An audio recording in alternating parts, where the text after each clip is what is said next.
oh, you're going to have something really special coming out with Dhaakad. Hmm. It's I think for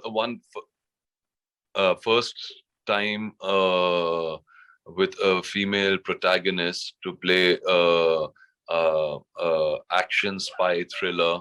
For all film related interviews, reviews, and content, please like and subscribe to Puja Talwar. You can also follow me on Twitter and on Instagram. Hi, Arjun. Lovely to see you. As we were talking, I've known you from the day your first fashion show, I, How come you still look the same in these, 25, 26 years, or is it 27? maybe more, yeah. About 26, 27 years, yeah. Yeah. 25. Yeah, it's been ages. I don't know. I don't look the same at all. Please, I don't. Just a bit of gray that we all have. Otherwise, we. I've aged, and body's taken its toll on me. I don't have that same kind of energy that we had when we were kids, but it's okay. Yeah, I think a little wiser, more I'm sharp.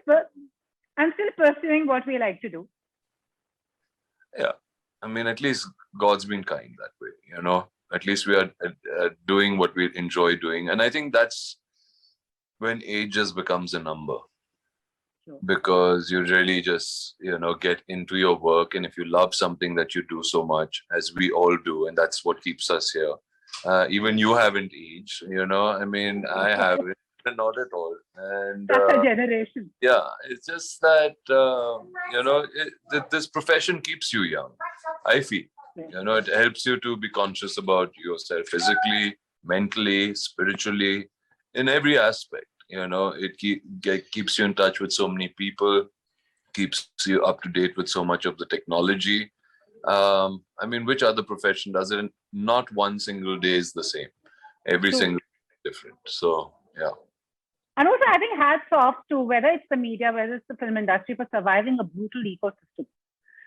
That also takes guts. It does. It definitely does. Especially coming in from the fashion industry and all of that, which got revolutionized so quickly and so fast. I remember us having that whole supermodel era that doesn't exist anymore. Models just became clothes horses. And that's world over. It wasn't personality driven. And luckily, we got inroads into the film industry, which allowed us to then, grow in terms of our talent and in terms of our creativity. True. And also, you were one of the few actors who broke that myth. The standard myth when models came into film industries, they had that models can't. And you're, one of the few, many, from your generation, and a few more now have broken through that. And I've liked the fact the way, I mean, your first film was 21 years ago now, till now. Yeah, totally reinvented and recalibrated, I would say yourself, right? So in the last 2 years, with all of our streaming platforms, you've owned the space. You gave us that fabulous nail polish, and now we have London Files. So how has your process changed now as an actor when it comes to taking on projects? And also, especially, what was about this particular one? So I think it's changed quite drastically. That this is the banner, it's a love story, so and so, this is the star cast. And you would kind of say, okay, this will be the chances of this film working. And it was more of a probability kind of a calculation that people did more than actually going out there to see what the work really was. And I do believe that some of those some projects like that I did sign, purely, even though I didn't believe in the subject, or I had no clue what I was going to do in it. And now that would not happen ever. I think that's the whole difference of it. Of course, because of having a lot more knowledge about the craft and about what we really want to do and what really gives us that pleasure and satisfaction. B, not caring about the box office or, about things that were made so important at that point in time, saying, let's make something good. If it's good, it will work. So the focus becomes primarily not about the project and how it's going to be put together and who the makers are or whatever, but who the talent is behind that project. How is this project going to be executed? What's the team that's going to come into place? How much work are we, what is requirements? Like, is this a filmmaker who works with workshops with you? Is this a filmmaker who is going to allow you to do a lot of rehearsals, a lot of readings with them? Daddy, Who is Daddy, So sweet. Yes, he's telling me to stop bullshitting, basically.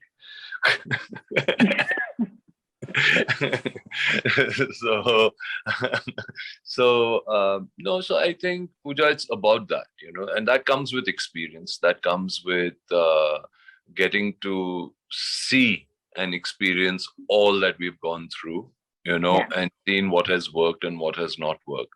And for me, what works is, yes, all these aspects, that if a filmmaker is a person who, has come with a proper script, is open-minded about, how he sees this character or sees the arc of the character, and it's well written and it's well constructed, then half our battle is won. And then you got to just get into the skin of that character. You got to breathe life into it, and make it as humane as possible. And I look for parts like that. London Files was a part like that. It really lended itself to the character being extremely humane because he's a detective, but he is not the cliched normal detective. He is a detective with all the flaws. He's got he has messed up in life, and he has not, and he's got an ego, and he is not a person who has been able to forgive himself for that reason, or has constantly always blamed other people for it. Mm-hmm. So when you are that, and I think that's a very relatable trait to have in a character, which I've never experienced in any of the films that I've done.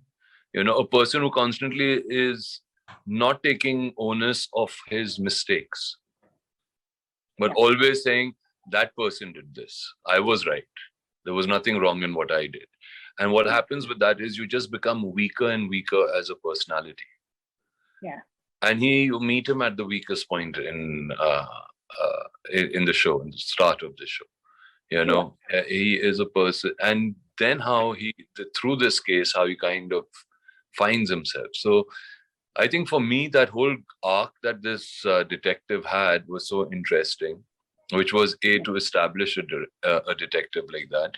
And what the makers wanted to do was to create a detective which in maybe a season 2 and a season 3 is going to have a season 2 and a season 3. And we've never been able to really make a detective like that. But he's not a superhero, and he's not a super cop, and he's not like super intelligent or super bright. He is very bright. He's very good at his work. And he's a very good detective. But he's a terrible father. He's a terrible husband. He's a terrible, colleague, friend, everything. Wow. Wow. And talking about fatherhood, I can hear the little one. You have 2 grown-up young girls. Yeah. What is it like? What has changed now? I mean, how has fatherhood changed? And is there something that you've discovered now? Because that little bundle of energy, and when your daughters were young, you were extremely busy. I don't think that you had so much time with them as you've had with this little one. Actually, I think the pandemic was very much responsible for me even spending so much time with Arik, when he was growing up. I would have been busy because there was a big lineup of work that I had kind of signed before he was born or while he was born. And but because of the pandemic, it was just absolutely fantastic. And I think like maybe at this age you also kind of appreciate it a lot more because you yourself are a lot more secure and you are kind of more comfortable and you're in a zone. You have seen so much of life, what's going to happen, how they're going to grow up, what they're going to become, what their needs are, Yes. And I think what I realized and I missed with my daughters, I'm kind of lucky enough to make up with Arik in a way here. But also, what Arik teaches me is brings back so many memories about them when they were kids. Yes. So I True. mean that's amazing. But sometimes I just see him running around and doing something, and have a flash of Mahika or Myra doing the Wow. same thing when Oh, they were little. And so it's like that memory that comes back. very true. Yeah. Otherwise, if with so much time that goes by, it kind of fades. I'm Absolutely. sorry to say that, but it does, No, and that's true. that True. is the truth. True. And with this fellow coming in, it just all comes back, and then I kind of have this new conversation with them, and I'm like, you used to do this, and Wow. they love him. So it's just fantastic. Yeah, It's lovely. touch wood, Also, God's but you do realize this generation is very different from ours. So, are you always on your toes as a dad now, whether it's with your daughters or your son? But a very generous, I you think would say Maika 10 years. Myra pretty Yeah. pretty much yes, they are very, very different. I think that's also happened, and this is something even which one of the reasons why I did London Files too. Yeah. Because it does kind of explore parenting. Mm-hmm. And shows us the kind of generation gap that has happened between our parents and us. Okay, there was a generation gap, but it was not so drastic. But True, because true. of technology and because of the way the world is kind of evolved, okay, the generation gap, I think, between the what are they? The Gen Jen, Z, and then the millennials, and right. then we are the Gen X, right? I have Between lost count. us, I mean, it's a huge, huge shift, True, true, and true. that's also happened because of these phones. Everybody's on their phone all the time. They're on the internet all the time, and what we end up doing because of technology is make ourselves extremely lonely as individuals. I totally get that. I So I totally think get that that. whole human reaction that used to happen, okay, has gone so far away, and this kind of deals with that as well. So I see that with them, and we make a conscious decision, and now they've also begun to realize that, which is good. Absolutely.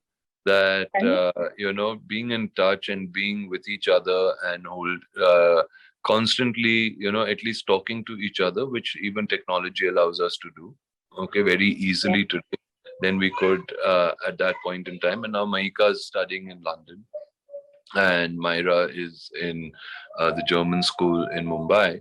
But with my travels and all of that, and us staying apart, we can at least be in touch with Ab- each other like this. So, I mean, in that way, it's great, but we Absolutely. have to use it in the right way. Absolutely. But thank God they didn't have these phones during our times, because there is no evidence of all the stupidities we've done.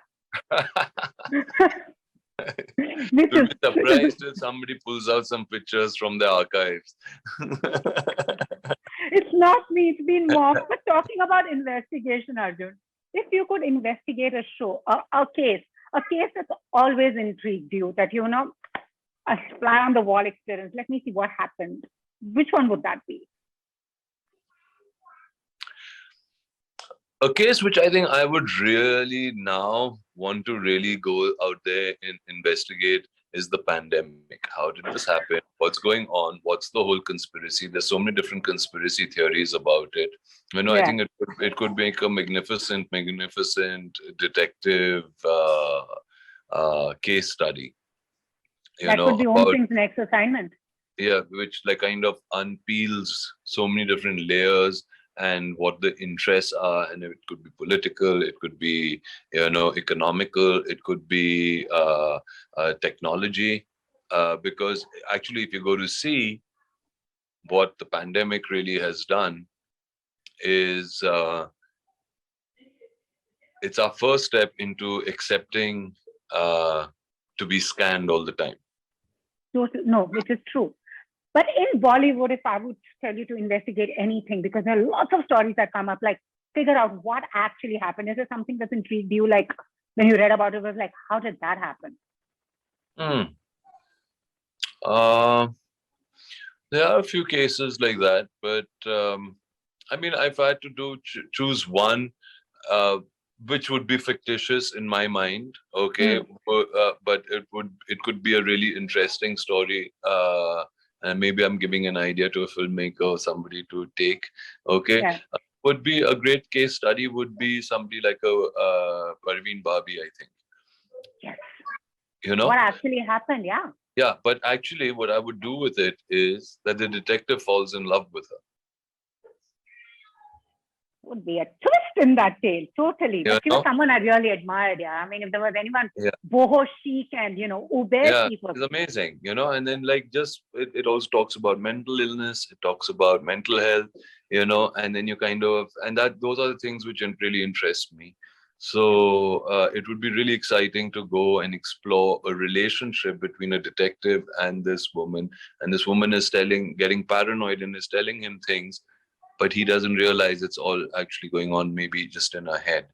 And now, is it just in her head or is it the truth? Why don't you make that? You're already a producer.